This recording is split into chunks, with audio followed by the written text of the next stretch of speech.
the marching orders were number one to provide digital access to the remote areas in our country.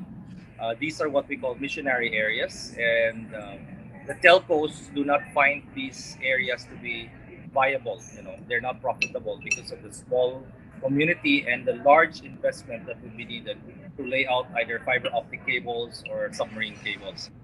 So, um, serendipitously, we just signed Yes. Elon Musk's Exactly. project, no, on Starlink, and that satellite connectivity would really, really jumpstart our effort to connect these remote islands. So it has a very good download speed of up to 200 Mbps, which is comparable already to many of our broadband connectivity here in the metropolis. And this digital connectivity would be very, very, very important to bridge the digital divide and to bring our kababayans, no, on the outskirts of our country into the digital world and into the digital platform. However, of course, they will need to be trained. They will need to be also their skills have to be upgraded. But at the same time, we should also teach them on cybersecurity, not in terms of computer forensics or cyber investigation, but in terms of how to protect themselves in this highly digital exposed world Mm-hmm. of ICT.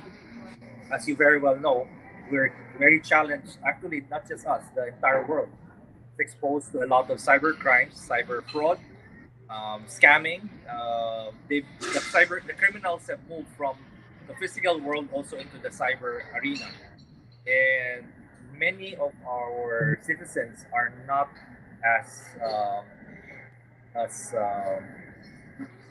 educated or as literate on how to protect themselves. So I'd like to push also cyber hygiene education, especially in the elementary level. The kids now are accessing the computers because of the pandemic. They're forced to do online education, but nobody taught them how to protect themselves once they are exposed to this technology. I think the Department of Education should include in their curriculum one of the first items is before you require them to go into online education, teach them first how to protect themselves from cyber fraud, from scammers, and from all these cyber criminals that are just waiting to prey on the vulnerable sectors of our society, which are basically the kids and the old people. Well, again, in many areas, the last mile may have to be shouldered by the government. However, I believe that the deployment of the national broadband was stymied, no, because of the onset of the pandemic. So funds that were supposed to be allocated for those were diverted into healthcare and into pandemic response, and so that really slowed down the implementation of the Wi-Fi and the broadband project. My concern is, I've been hearing that the budget has already been 90% of the budget for the year has already been expended, and we only have about 10% left for the remaining 6 months, remaining half year. So I need to still sit down and work out the numbers with our people at the ICT and see how we can push with a 10% remaining budget for the remaining half of the year. So that is one of the bigger challenges that we will be undertaking. Mhm.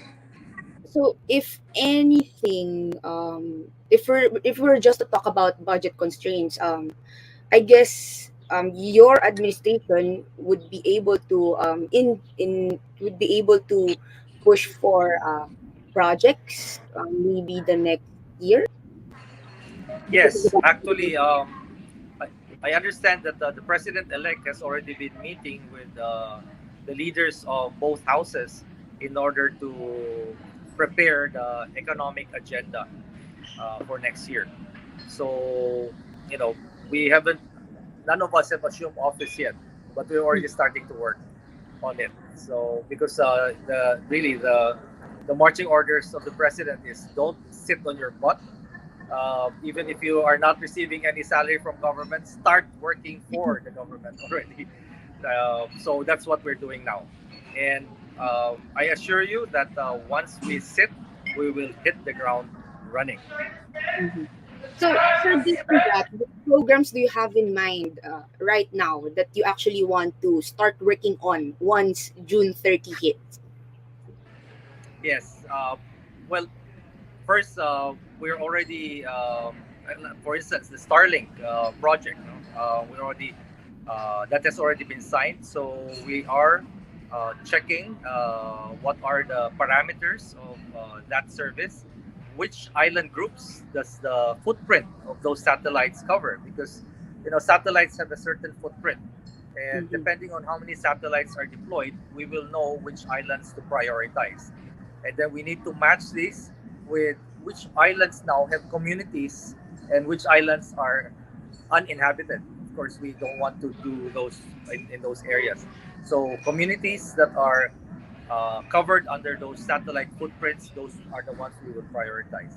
Second, we will be utilizing the, the Facebook 2 terabit connection that has already landed in Baler, Aurora, and the terrestrial line has already been connected to Coro Point in the Union and down to Clark. So that will provide a huge bandwidth access to our backbone.